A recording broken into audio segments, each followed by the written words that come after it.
मौलाना room रहमतुल्लाह अलैह का शेर है, एक ज़माना सोहबत बाउलिया बेहतर 7 साला ताअत बेरिया। नक्शबंदी शाज़िली मैं हज़रत से गुजारिश करूँगा कि वो माइक पर तशरीफ़ लाए और अपने ख़यालात का इज़हार फरमाएँ। मगर इब्राहिम मस्जिद के लोगों, मैं हज़रत के बयान से क़बल आपकी बेदारी का सबूत अपने नारों के जवाब में चाहता हूँ। मेरे नारों का जवाब अपनी बेदारी के सबूत के साथ दीजिए। नारे तकबीर, शान रिसालत, ताजदारे ख़त्म नबुव्वत, ताजदारे ख़त्म नबुव्वत, किरदार सहाबा, शान सहाबा, अक़वाल सहाबा तशरीफ़ ला रहे हैं हज़रत अक़दस हज़रत सैयद शाहज़मान साहब दामत बरकातुहुल आलिया।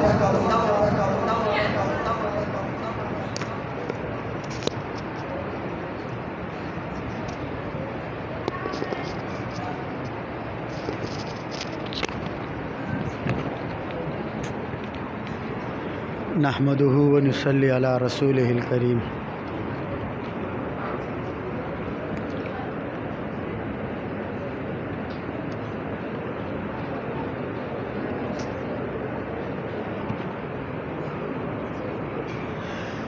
नहमदुहु व नुसल्ली अला रसूलिहिल करीम। अम्मा बाद, अऊज़ु बिल्लाहि मिनश शैतानिर रजीम। बिस्मिल्लाहिर रहमानिर रहीम।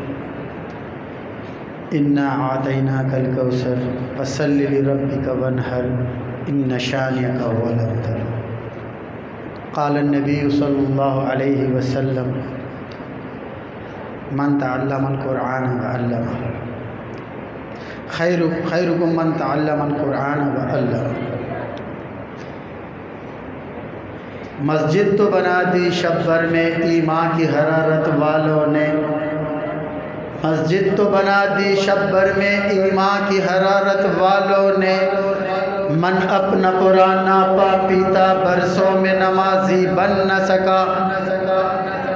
इकबाल बड़ा उगदेशत है, मन बात से जी बहलाता है। इकबाल बड़ा उगदेशत है, मन बात से जी बहलाता है। गुफ्तार का गाजी बन तो गया, किरदार का गाजी बन न सका।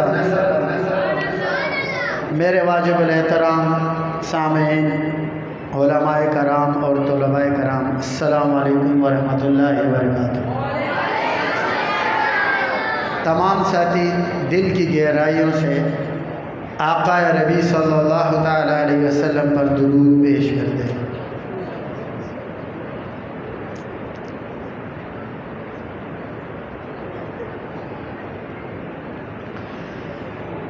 आज अल्हम्दुलिल्लाह अज़मत कुरान के नाम से ये एक बज़म सजाई गई है, एक मजलिस सजाई गई है।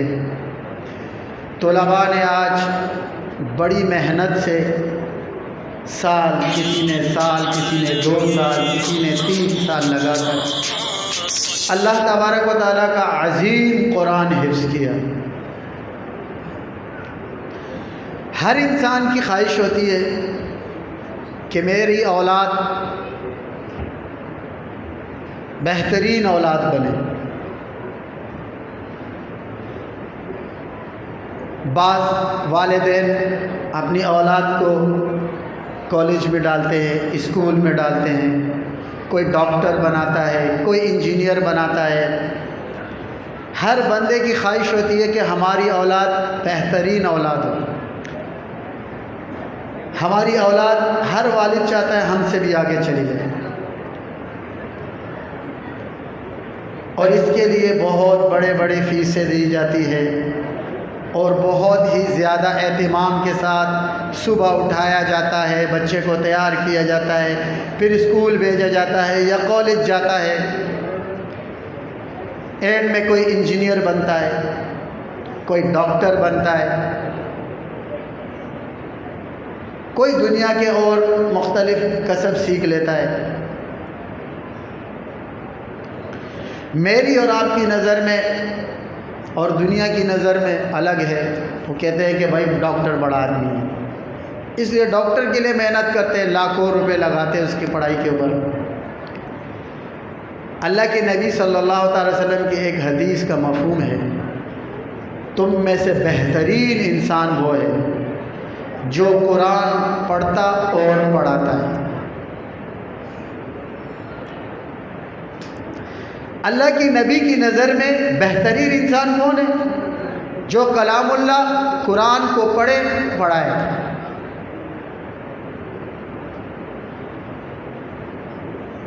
आज हम अपनी ज़िंदगी को देखें, हमारा बच्चा डॉक्टर बनता है, कितने एहतिमाम के साथ हम यूनिवर्सिटी में, कॉलेज में उसकी हौसला अफजाई के लिए जाते हैं, कितने पैसे खर्च करते हैं उस पर हम।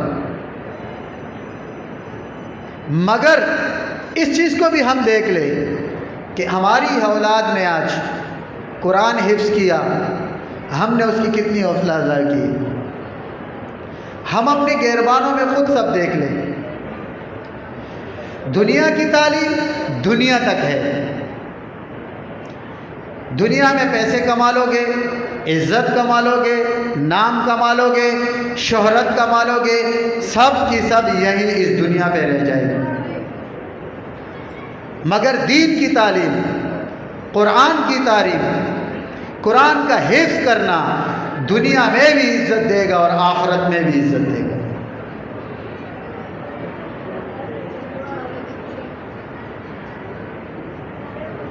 कुरान के हाफिज़ के लिए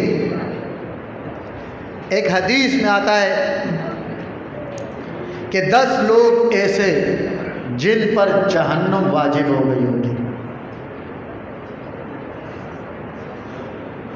हाफिज़ कुरान उन 10 लोगों को जिन पर जहन्नम वाजिब है अपने साथ जन्नत लेके जाएगा। ये एजाज़ दुनिया की किसी तालीम को, किसी चीज़ को हासिल नहीं।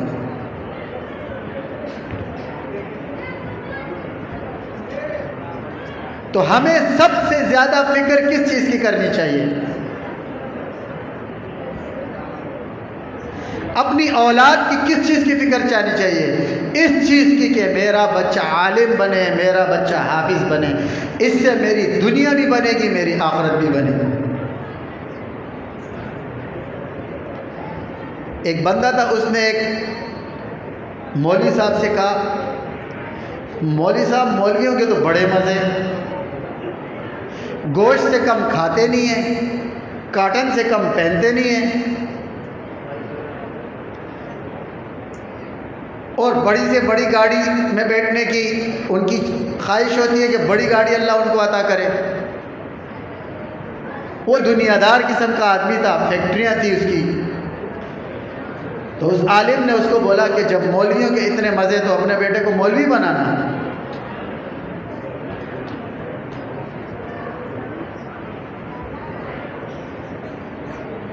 उलमा को चाहिए कि वो अपनी इज़्ज़त को, हुफ़ाज़ कराम को चाहिए कि अपने मकाम को पहचानें।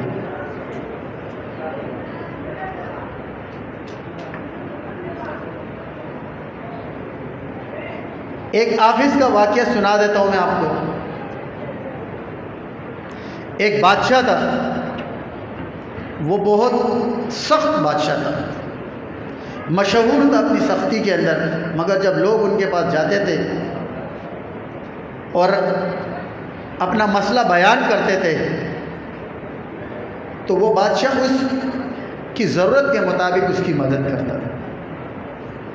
एक हाफिज़ कुरान उस बादशाह के पास गया और उस बादशाह से उसने कहा कि मेरे पास खाने पीने को नहीं है, हालात मेरे ख़राब है। उसने कहा तुम क्या काम करते हो?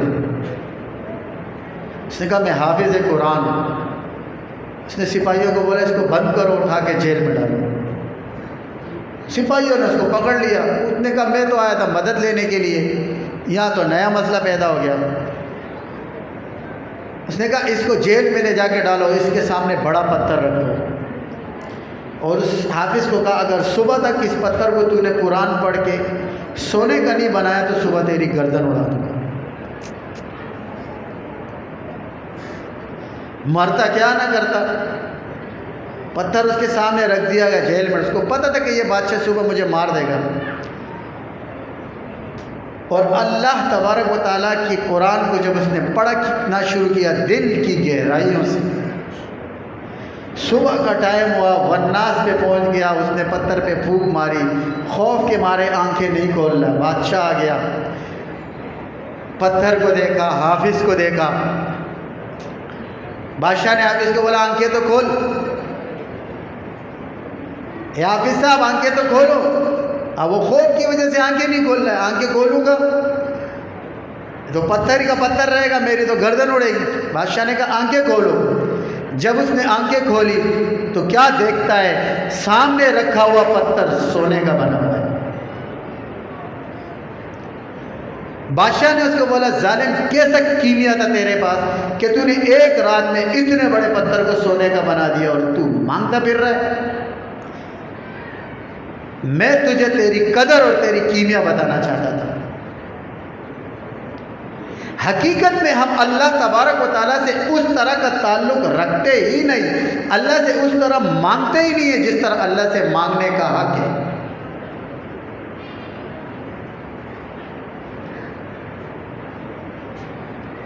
हम अपने रब के आगे रोते ही नहीं, अपने रब से मांगते ही नहीं।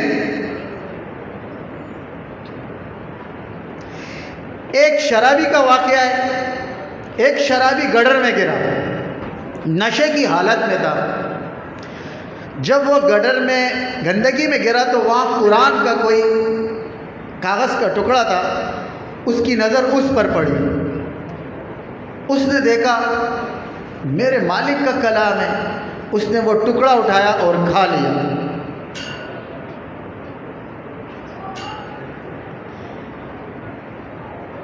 उस शराबी का इंतकाल हो गया। वक्त के बहुत बड़े अल्लाह वाले, उनको अल्लाह तबारक व तआला ने इल्हाम किया कि मेरा एक अल्लाह का वली, उसका इंतकाल हो गया, जाओ ऐसी जगह पे उसको निकालो, उसका पाक साफ करके उसका जनाजा पढ़ा। उस शख्स ने वो गुज़र किया और उस गटर से उस शराबी को निकाला तो वो देख के हैरान हुआ, ये अल्लाह का वली, ये तो शराबी। उसको गुस्ल करा के सब लोगों को जमा करा के जब नमाज उसकी पढ़ाई, बड़ा परेशानी के आलम में ख्वाब में अल्लाह तबारक व तआला का दीदार होता है। तो या अल्लाह अजीब मामला, ये तो शराबी आदमी था।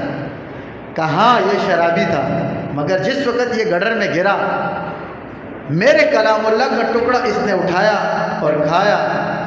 मुझे गवारा नहीं हुआ कि मैं इसको जहन्नम में डाल दूँ। सोच लो उन तलबा के लिए जिनके दिलों में कुरान होता है, जिन्होंने इस कुरान पर दिन रात मेहनत की होती है।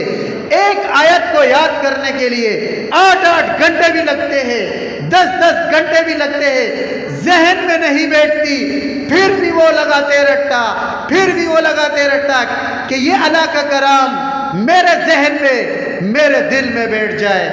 कितना बड़ा मकाम होगा उसका जिसके दिल में कुरान होगा। हज़रत मुफ्ती आशिक इलाही बुलंदशहरी रहमतुल्लाह अलैह के बारे में आता है कि इनकी कब्र को मदीने में 3 दफ़ा उखाड़ा गया, तीनों दफ़ा साबुत सलामत। उनके घर पे मदीने वाले गए, जो लोग वहाँ पर इंतज़ाम करते, उन्होंने पूछा भाई आपके वालिद क्या अमल करते थे, क्या काम करते थे, कौन सी ऐसी नेकी थी। हमने 3 दफ़ा उसकी कब्र को उखाड़ा और अल्लाह तबारक व तआला ने उनको वैसे ही साबुत सलामत रखा हुआ जैसे थे।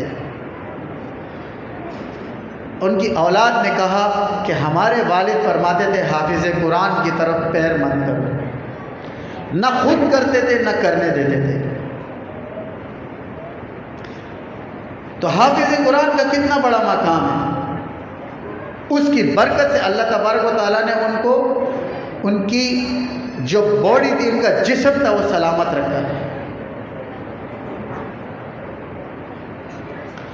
हमें भी चाहिए कि हम इन बच्चों को जो हाफिज़ बन जाए, इनकी हौसला अफजाई करें, इनके साथ मोहब्बत से पेश आए। और इन बच्चों को भी चाहिए कि ये इस तरीके से इस दुनिया में अपनी ज़िंदगी गुजारने की कोशिश करें कि लोग बाकी बच्चे भी दीन की तरफ आना शुरू हो जाए, क्योंकि बच्चा बच्चे को देख के सीखता है। एक बच्चा था, वो एक गड्ढे की तरफ जा रहा था। उसकी वालिदा बहुत परेशान, चीखना चिल्लाना शुरू हो गए। बच्चा गड्ढे की तरफ जा रहा है, रोकना चाहते थे, रोक नहीं सकते थे। किसी अक्लमंद ने कहा कि बच्चे को इसके पीछे भेज दो। वो नहीं रुक रहा था। जब बच्चे को उसके पीछे भेजा तो उस बच्चे ने उस बच्चे को खेल में लगाया और वो बच्चा वो गड्ढे को छोड़ के उस खेल की तरफ आके उसमें मशगूल हो गया।